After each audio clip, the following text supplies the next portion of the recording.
Hay determinadas cuestiones que parece que hacen que Pedro Sánchez se parezca mucho a Zapatero y a sus vivencias al frente del gobierno de España, ¿no? El lanzarse, por poner las últimas,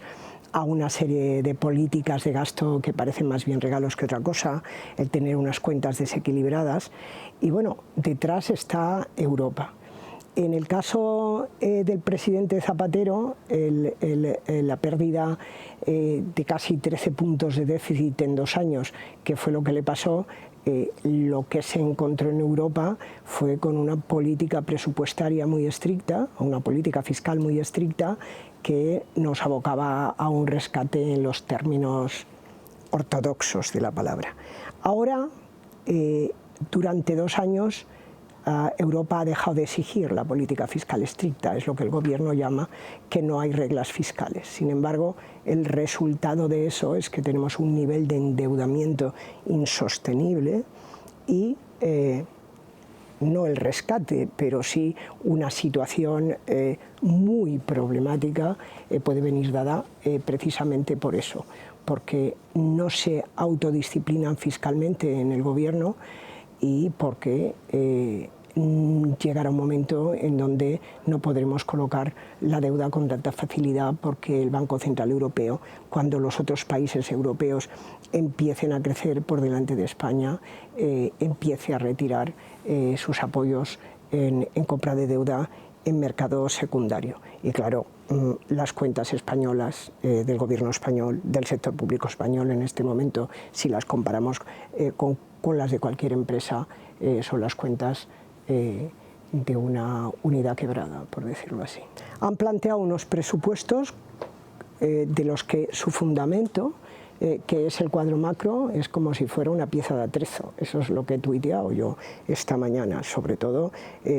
después de la revisión que hizo a la baja el Instituto Nacional de Estadística, y hoy nos hemos encontrado con el primer organismo internacional que revisa a la baja, que es el Fondo Monetario Internacional. Entonces, si tú no tienes los presupuestos soportados con un cuadro macro real, lo que deriva del cuadro macro, que es la estimación de la recaudación,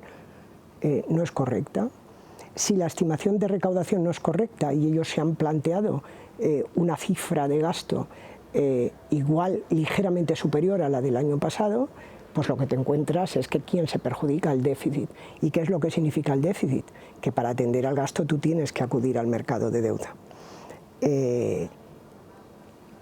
No, los presupuestos que han preparado, como parten, como decía, de esas bases que ya vienen tocadas desde el principio, pues nos servirán para generar crecimiento de empleo. Y luego tienen otro problema.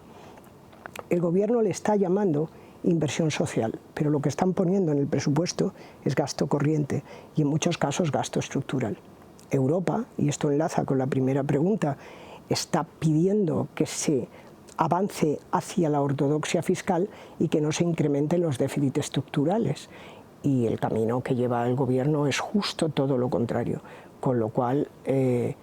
efecto último puede ser incluso hasta que paren los envíos de fondos de los fondos de reconstrucción europeos. Aquí, con respecto al precio de la luz que pagan los particulares que pagan la luz entera, es decir, que no pueden hacer acuerdos bilaterales, pues yo creo que hay 3 niveles en los que se debía de actuar. El primero, una actuación muy a corto plazo,